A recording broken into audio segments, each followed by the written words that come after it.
Forget the latest crypto craze or that guaranteed stock tip. If you don't have this one thing, your entire financial life is basically built on sand. And I'm not being dramatic. This is the difference between a £300 emergency being mildly annoying, or turning into a 2-year setback you're still paying off. Because most people aren't broke because they're bad with money. They're broke because life hits them with something boring. A dental bill, a laptop dying, a boiler giving up, a car repair, a surprise rent increase. And without a buffer, you don't just pay the bill, you pay the panic, you pay the stress, you pay the interest, you pay the knock-on effect. Gran Betty used to say, if you don't plan for the pothole, don't act surprised when the tire pops. And she was right. When I got my first job, I was so excited. I'd been watching all the investing videos. I'd built this little diversified portfolio, and I genuinely thought I was being responsible. So I'm sitting in Gran Betty's kitchen, showing her my apps and my tiny fractions of shares like I'm Warren Buffett.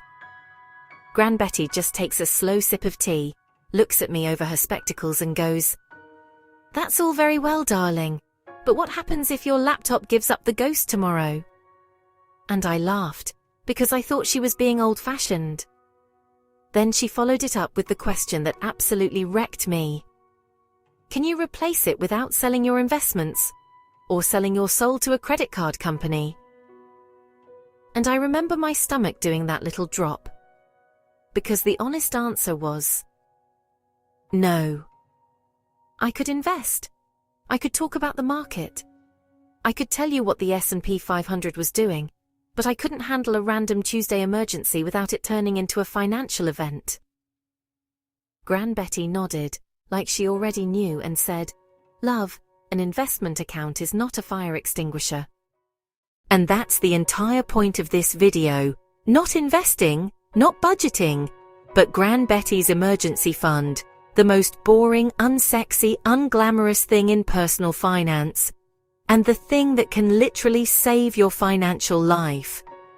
Now, if you stay with me, I'm going to show you 3 things today. First, what an emergency fund is actually for, and what it is not for. Second, how much you really need in 2026, because the old rules are outdated. And third, how to build it without feeling deprived, miserable, or like you're bad with money. And near the end, I'm going to share Gran Betty's one rule that stopped me raiding my emergency fund for not emergencies.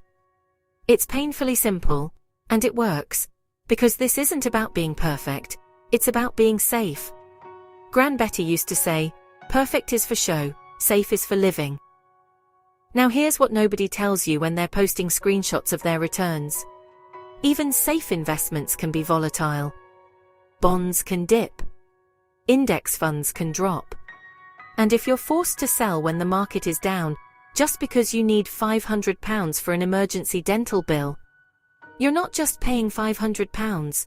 You're eroding your capital, you're locking in a loss, and you're taking 2 steps back for every 1 step forward. It's like trying to build a house while someone keeps stealing bricks off the bottom. And the worst part isn't even the money, it's the psychological damage. There's a special kind of stress that hits when you know you did the right thing, you invested, you tried, and then life forces you to undo it at the worst possible moment.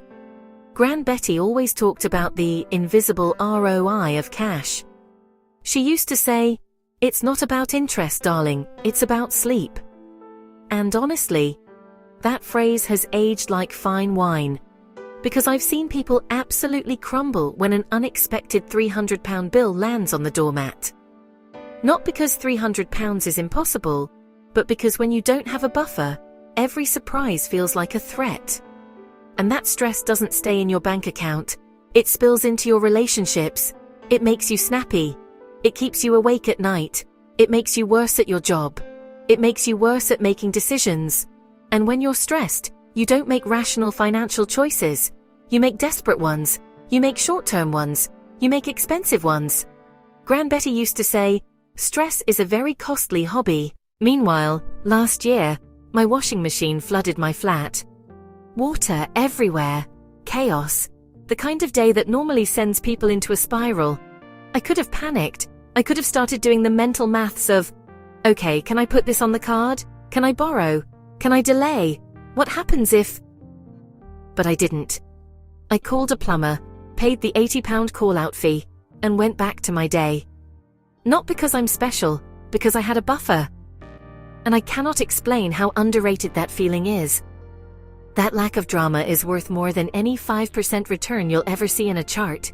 Gran Betty was right again. Money in the bank is quiet. Debt is loud. Now, before we go further, let's make this painfully clear. Because this is where people mess it up. An emergency is something that is unexpected, urgent, and necessary. Unexpected, urgent, necessary. If it's predictable, like Christmas, birthdays, annual car insurance, or my car always needs work, that's not an emergency. That's a sinking fund. And if it's not necessary, like a weekend away because you're stressed, or a shopping spree because you deserve it, that's not an emergency either. Totally fine to spend money on joy, by the way. Gran Betty was not a joyless woman. She loved a little treat. But she also had a rule. Treats come after peace. This pot of money has one job: to stop your life from collapsing when something goes wrong. It's your financial airbag. You don't buy an airbag hoping to use it. You buy it so that if something happens, you don't go through the windscreen. Now, I want to do a quick little test with you. Nothing scary. But if you're watching this right now, I want you to answer this in your head. If you lost your income tomorrow, how long before your life starts falling apart? A week? 2? A month? If you can't answer, that's okay. Most people can't. But that number is your real financial reality. And you don't need to feel ashamed of it. You just need to know it. Because once you know it, you can change it. Gran Betty's line for this was, "You can't fix what you won't face." Now, this is the point where some people start thinking, this is lovely, but I'm barely surviving. And if that's you, I want you to hear this clearly, because I mean it. Emergency funds are not built from spare money. They're built from tiny decisions made consistently. They're built from choosing peace in small amounts. Gran Betty used to say, "Safety is not a lump sum, it's a habit." Now, here's where I want to bring in a story, because I think this is where it really lands. A friend of mine, Pamela, is one of the most responsible people I know. Not in a spreadsheet personality way, but in the real way. She's kind, she works hard, she shows up for people, she pays her bills, she's not reckless, she's not a mess, and she's definitely not stupid with money. But for years, Pamela didn't have an emergency fund, not because she didn't believe in it, but because she thought she couldn't afford it. She had this mindset of, once I'm earning more, I'll start. And honestly, I think a lot of people watching this are in that exact same place. Then one day, Pamela's car started making a noise that can only be described as ominous. You know the noise. The kind where your car is basically whispering, "You're about to have a very expensive week." She took it in, and the mechanic told her it would be just over £1,000. Not a luxury repair, not optional. She needed the car to get to work, and she didn't have £1,000, so she put it on a credit card. And she was fine technically. The repair got done, the car worked, she got to work. But what happened after that was the part that nobody talks about. Because Pamela didn't just pay £1,000, she paid £1,000 plus interest. And then she had to pay it off while life continued happening. And the month after that, she got a dentist bill. And then her energy bill jumped. And then she had a friend's wedding. And suddenly she was in this cycle where every month she was paying for the past. And she said something to me that I will never forget.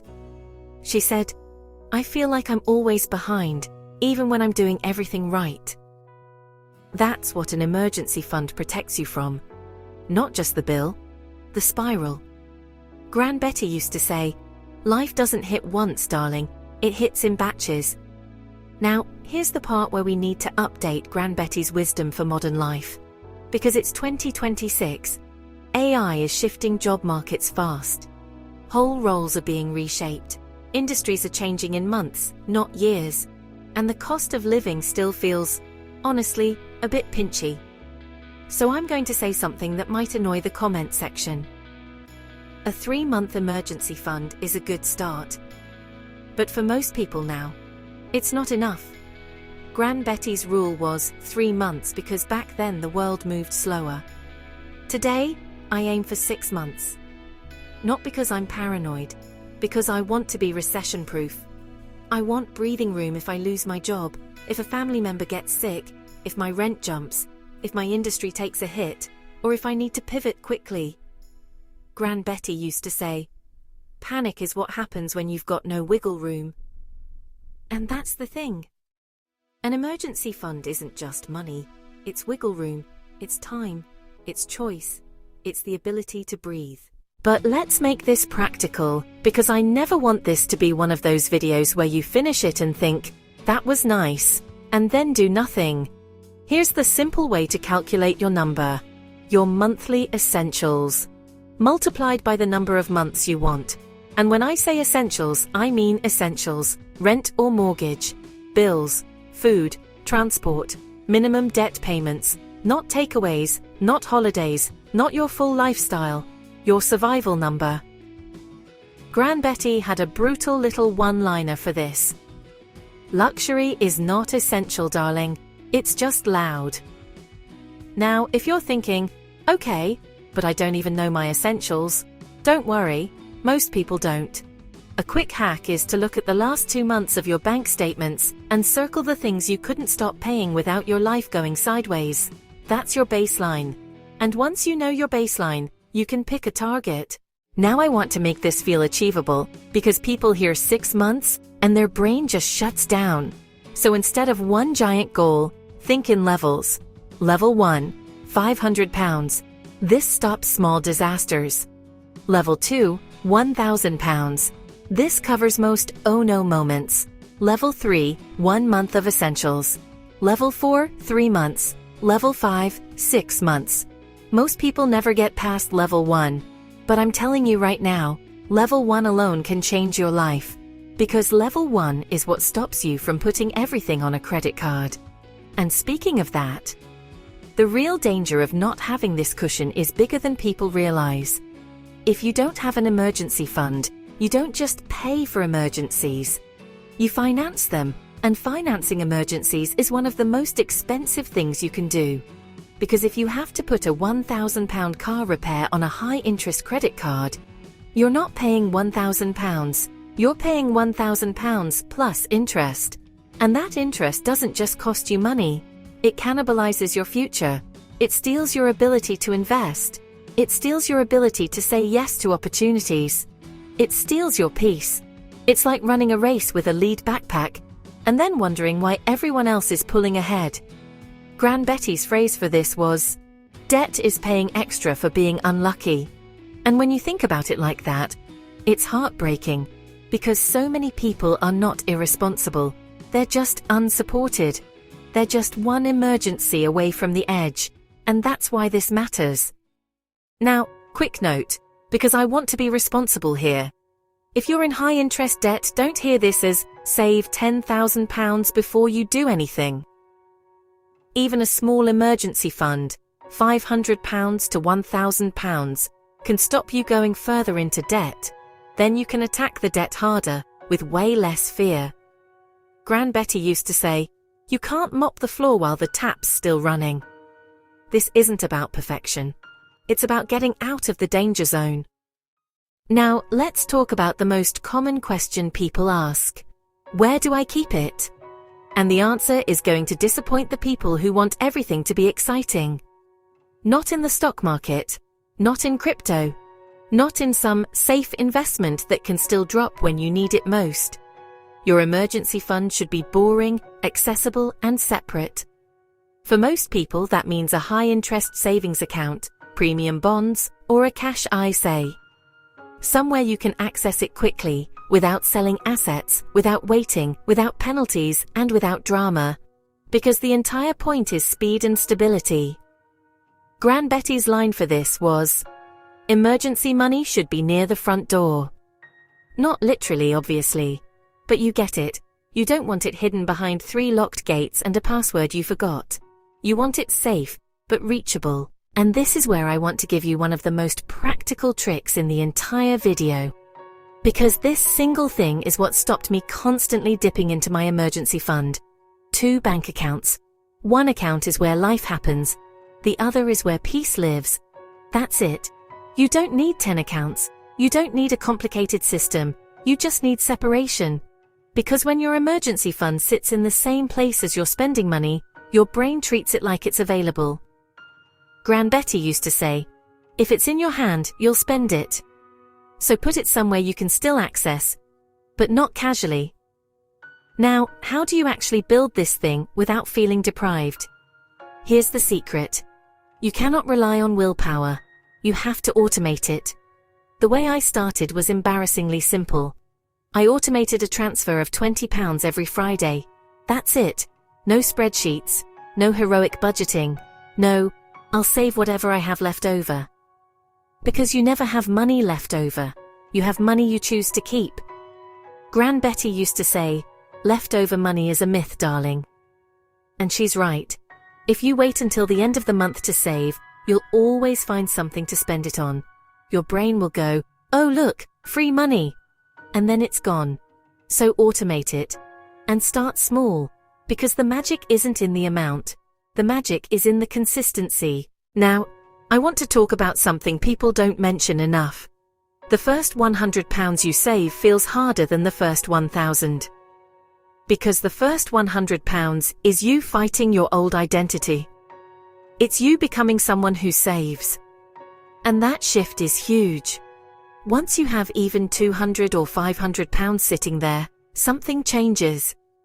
You breathe differently. You stop flinching every time your phone buzzes with a notification. Gran Betty's line for that was, "Peace is when the postman doesn't scare you." Now, if you want to speed this up, you don't need to become a monk. You don't need to cancel every joy in your life. You just need to find the leaks. Look at your subscriptions. Be honest, do you really need 3 streaming services? Cancelling one could save you £10.99 a month. That's £10.99 that goes straight into your Gran Betty fund. And yes, £10.99 sounds small. But this is the part where people get it wrong. An emergency fund isn't built by one heroic decision. It's built by 100 boring ones. Gran Betty used to say, "Small money done often becomes big money." And she was right.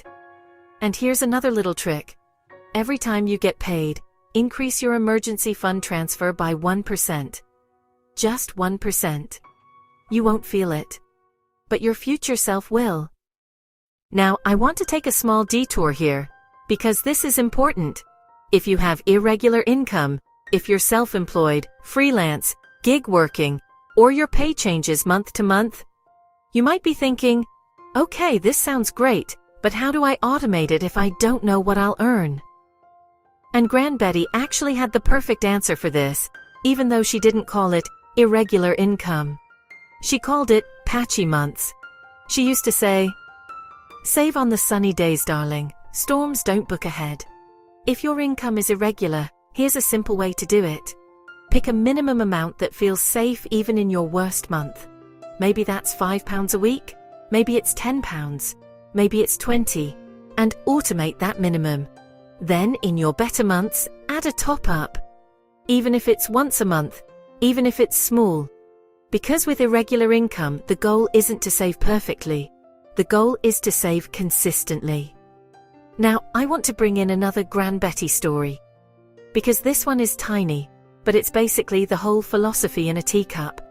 When I was younger, I used to think Gran Betty was almost weirdly calm about money. Not because she had loads of it. She didn't. But because she always had this quiet confidence that things would be fine. And I remember one afternoon in her kitchen, it must have been a Sunday, she was making tea and her kettle just died. And when I say died, I mean it made a noise, gave up, and never boiled again. Now, younger me thought this was going to be a crisis. Because I knew Gran wasn't wealthy. I thought she'd have to wait until payday, or make do or put it on a card. But she didn't. She just looked at it, sighed and said, "Well, that's rude." Then she opened a drawer, pulled out an envelope. And inside was cash. Not loads, but enough. She put on her coat, walked to the shop, bought a new kettle, and carried on with her day. No drama, no stress, no shame, no spiraling. And I remember asking her, "Gran, how did you do that?" And she looked at me like it was the most obvious thing in the world. And she said, "Darling, you can't stop life, but you can stop it from scaring you." And that sentence has stuck with me ever since. Because that's what an emergency fund is. It doesn't stop the kettle dying. It stops the kettle dying from ruining your week. Now, let's talk about something nobody expects. A robust emergency fund doesn't just protect you from bad situations. It unlocks good ones.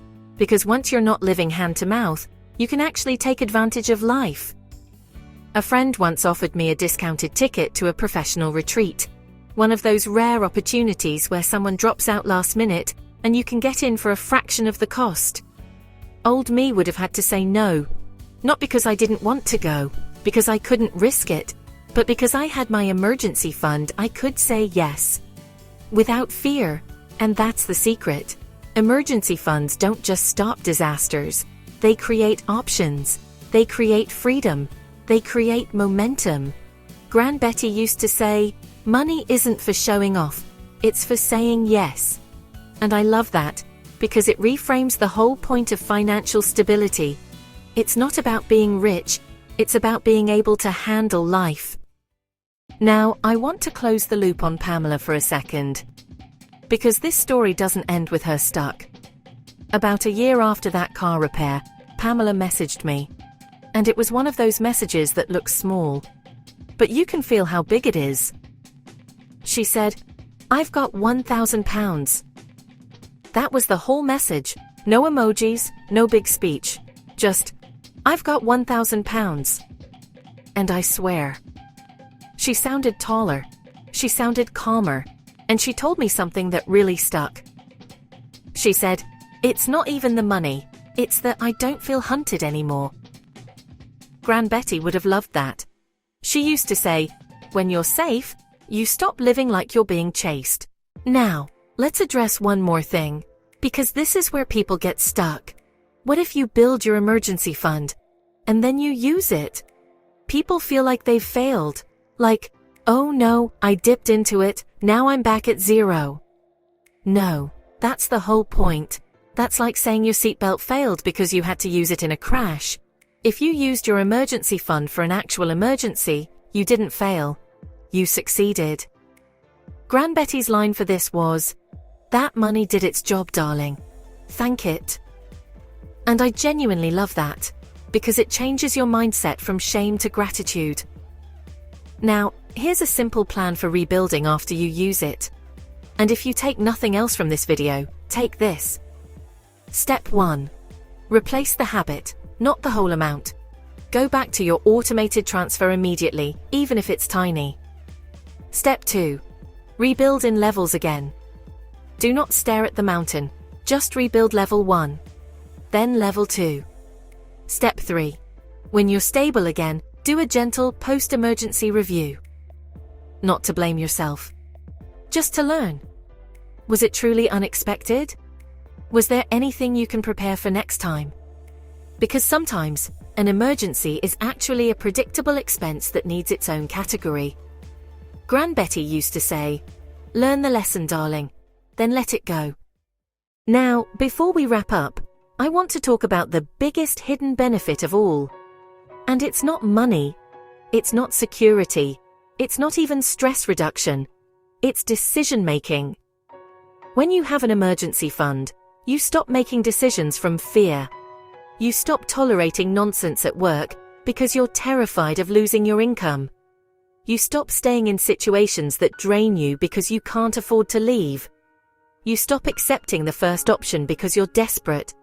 You start making calm, rational choices. You start negotiating. You start thinking longer term. You start acting like someone who has a future. Gran Betty's line for this was, "Fear is an expensive advisor." And I think that's one of the truest things ever said about money. Now, before we finish, I want to do one more tiny thing with you. If you're watching this and you're going to build your emergency fund, even if it's £5 a week, I want you to type Gran Betty in the comments. No pressure, no guilt. I just want to know you're choosing peace. And if you're not ready yet, that's okay too. Gran Betty used to say, "You don't plant a garden by shouting at the seeds." So here's the takeaway Gran Betty would want you to hear. She didn't save because she was stingy. She saved because she wanted autonomy. She wanted resilience. She wanted to know that if life got messy, and life always gets messy, she would be okay. An emergency fund is the foundation that protects every other dream you have. It protects your investments. It protects your relationships. It protects your mental health. It protects your sleep. It turns "what if" from a terrifying question into a manageable one. This fund is basically you reaching back in time and rescuing your future self. It's you saying, "I don't know what's coming, but I'm not letting it ruin me." So if you do one financial thing this week, just one, make it this. Open a separate savings account. Name it Gran Betty. Set an automatic transfer, even if it's £5, and start building your contentment currency. Gran Betty would say, start where you are, with what you've got. Because it's the smartest, most empowering investment you can make. If you found this helpful, hit like, subscribe, and share it with someone who needs a bit of a safety net right now. And if you want more timeless advice like this, watch the next video in Gran Betty's Money Wisdom series. See you in the next one.